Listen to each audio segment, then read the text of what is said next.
ಕಾರ್ಯಕರ್ತರನ್ನು ಕೊಲೆ ಮಾಡಿದ ಕೊಲೆಗಡಕರಿಗೆ ಆ ಕೊಲೆಗಡಕರನ್ನು ಸಾಕುತ್ತಿರುವ ಕಾಂಗ್ರೆಸ್ ಸರ್ಕಾರಕ್ಕೆ ಬರೋ ಭಾರತ್ ಮಾತಾ ಕಿ ಜೈ, ಬರೋ ಭಾರತ್ ಮಾತಾ ಕಿ ಜೈ.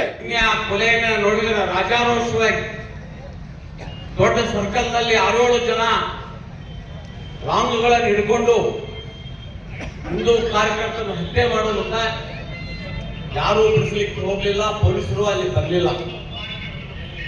ಅವರು ರಾಜಾರೋಷವಾಗಿ ಸಿಸಿ ಕ್ಯಾಮೆರಾದಲ್ಲಿ ರೆಕಾರ್ಡ್ ಆಗ್ಯಾರ. ಈ ಸರ್ಕಾರ ತಕ್ಷಣ ಅವರ ಮನೆಗೆ ಹೋಗಿ ಅರೆಸ್ಟ್ ಮಾಡಬೇಕಾಗಿತ್ತು.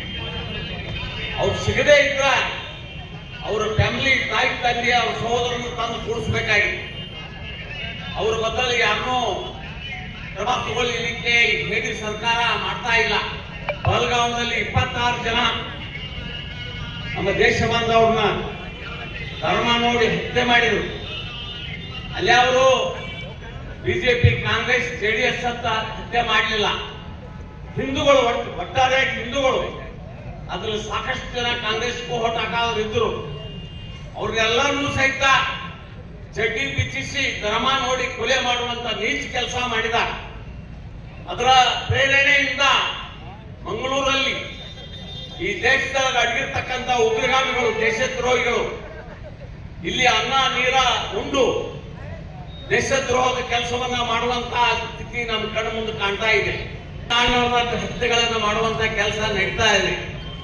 ಇದನ್ನು ಖಂಡಿಸಿ ನಮ್ಮ ಬಜರಂಗ ದಳ, ವಿಶ್ವ ಹಿಂದೂ ಪರಿಷತ್, ಭಾರತೀಯ ಜನತಾ ಪಕ್ಷ ಇವತ್ತು ಸಾಂಕೇತಿಕವಾಗಿ ಧರಣಿ ಮಾಡೋದ್ರ ಮುಖಾಂತರ ಅವ್ರನ್ನ ತಕ್ಷಣ ಅರೆಸ್ಟ್ ಮಾಡಿ ಗಲ್ಲಿಗೆ ಏರಿಸಬೇಕನ್ನುವಂತ ಆಗ್ರಹ ಮಾಡಿ ನಾವು ಈ ಹೋರಾಟವನ್ನ ಮಾಡ್ತಾ ಇದ್ದೀವಿ. ಬಂಧುಗಳೇ, ನಾಳೆ ನಿಮ್ಮನಿಗೂ ಬರಬಹುದು.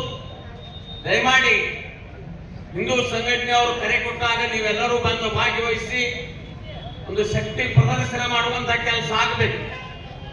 ಇದೇ ರೀತಿ ನೀವು ಹೆದರಿ ಹಿಂದುಳಿದ್ರ ನಿಮ್ಮನ್ನು ಬಂದ ಹೊಡೆಯುವ ಮುಂದ ಯಾರು ನಿಮ್ಮನ್ನು ಕಾಪಾಡೋರು ಅನ್ನುವಂಥದ್ದನ್ನ ಅರ್ಥ ಮಾಡ್ಕೊಳ್ಬೇಕು ಅನ್ನುವಂತ ಮಾತನ್ನ ಅವ್ರಿಗೇನು ಅನ್ನಂಗಿಲ್ಲ. ಅವರು ನಮ್ಮ ಸರ್ಕಾರ ಬಂದ ನಿಮ್ಮನ್ನು ಬಿಡಂಗಿಲ್ಲ ಅನ್ನುವಂತ ದೃಷ್ಟಿಯೊಳಗೆ ಭಯ ಆಗ್ತಾ ಇದೆ. ಆದ್ದರಿಂದ ಇಷ್ಟಾದ್ರೂ ಧೈರ್ಯದಿಂದ ನಾವು ಹೋರಾಟ ಕೈಗೊಂಡಾಗ ಎಲ್ಲ ಬಾಂಧವರು ಬೆಂಬಲಿಸುವಂತ ಕೆಲಸ ಮನಸ್ಥಿತಿ ಹೊಂದಬೇಕು. ಇಲ್ಲಾಂದ್ರ ನಾಳೆ ಅವ್ರಿಗೆ ಬರ್ತದ, ಬರೇ ಶಕ್ತಿಗೆ ಬಂದ ನಾಳೆ ನಿಮಗೂ ಬರ್ತದ, ನಾಳೆ ನಮ್ಮೆಲ್ಲರಿಗೂ ಬರ್ತದ. ಆಗ್ಬಾರ್ದು ನಮ್ಮ ಶಕ್ತಿ ಪ್ರದರ್ಶನ ಮಾಡ್ಬೇಕು ಅನ್ನುವಂತ ಆಗ್ರಹವನ್ನ ಈ ಸಂದರ್ಭದಲ್ಲಿ ನಾನು ಮಾಡ್ತೇನೆ. ಈ ದೇಶದ್ರೋಹಗಳು ಕೇವಲ ಮಂಗಳೂರು ಅಷ್ಟೇ ಅಲ್ಲ, ಇಡೀ ರಾಜ್ಯದ ದೊಡ್ಡ ದೊಡ್ಡ ಸಿಟಿಗಳಲ್ಲಿ ಅಡಿಕೊಂಡು ಕೂತಿದ್ದಾರೆ. ಬಾಂಬ್ ತಯಾರು ಮಾಡಿ ಇಟ್ಕೊಂಡು ಕೂತಾರ, ಹತ್ಯಾರಗಳನ್ನು ಇಟ್ಕೊಂಡು ಕೂತಾರ. ಅವರಿಗೆ ಈ ಸರ್ಕಾರ ಸಹಾಯ ಮಾಡ್ತಾ ಇದೆ. ನಾವು ಯಾವುದೋ ಜಾತಿ ನೋಡಿ ನಾವು ಬೆಂಬಲ ಮಾಡಿದ್ರೆ ನಾಳೆ ನಮ್ಮ ಹತ್ಯೆನೇ ಮಾಡ್ಕೊಳ್ಬೇಕಾಗತ್ತೆ ಅನ್ನುವಂತ ನಮ್ಮ ಕಾಲ ಮ್ಯಾಗ ನಾವೇ ನಮ್ಮ ರುಂಡವನ್ನ ಕಟ್ಕೊಳ್ಳುವಂತ ಕೆಲಸ ಆಗ್ತದ ಅನ್ನುವಂತ ಮಾತನ್ನು ಈ ಸಂದರ್ಭದಲ್ಲಿ ಹೇಳ್ತೇನೆ ನಾನು. ಆದ್ದರಿಂದ ದಯಮಾಡಿ ನಮ್ಮ ಹಿಂದೂ ಬಾಂಧವರಲ್ಲಿ ಉಗ್ರತ್ವ ಇಲ್ಲ. ಯಾವುದೇ ಹಿಂದೂಗಳು ವಿನಾಕಾರಣ ಇನ್ನೊಬ್ಬರನ್ನ ಮನೆ ಹೊಕ್ಕು ಕಡಿಯುವಂತ ಸಂಸ್ಕೃತಿ ಇಲ್ಲ. 7 ಜನ CCTV ಡೈರೆಕ್ಟ್ ಆಗಿ ಅವ್ರ ಮುಖ ಪರಿಚಯ ಆಗದ. ಅದನ್ನ ತಕ್ಷಣ ಅವ್ರನ್ನ ಅರೆಸ್ಟ್ ಮಾಡುವಂತ ಕೆಲಸ ಈ ಕಾಂಗ್ರೆಸ್ ಸರ್ಕಾರ, ಹೋಮ್ ಮಿನಿಸ್ಟರ್ ಮಾಡ್ತಾ ಇಲ್ಲ. ಇದರಿಂದ ಅವರಿಗೆ ಬೆಂಬಲ ಕೊಡುವಂತ ಕೆಲಸ ಮಾಡ್ತಾ ಇದ್ದಾರೆ.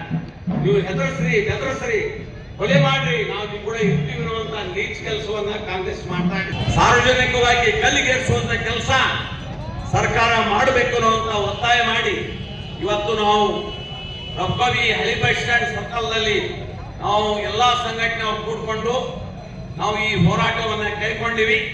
ಆ ಉಗ್ರಗಾಮಿಗಳಿಗೆ, ದೇಶದ್ರೋಹಿಗಳಿಗೆ ಧಿಕ್ಕಾರವಿರಲಿ, ಅವ್ರನ್ನ ತಕ್ಷಣ ಅರೆಸ್ಟ್ ಮಾಡಿ ಸಾರ್ವಜನಿಕವಾಗಿ ಗಲ್ಲಿಗೇರಿಸಬೇಕನ್ನುವಂತ ಬೇಡಿಕೆಯನ್ನು ಇಟ್ಟು ನಾವು ಈ ಹೋರಾಟವನ್ನ ಮಾಡ್ತಾ ಇದ್ದೀವಿ.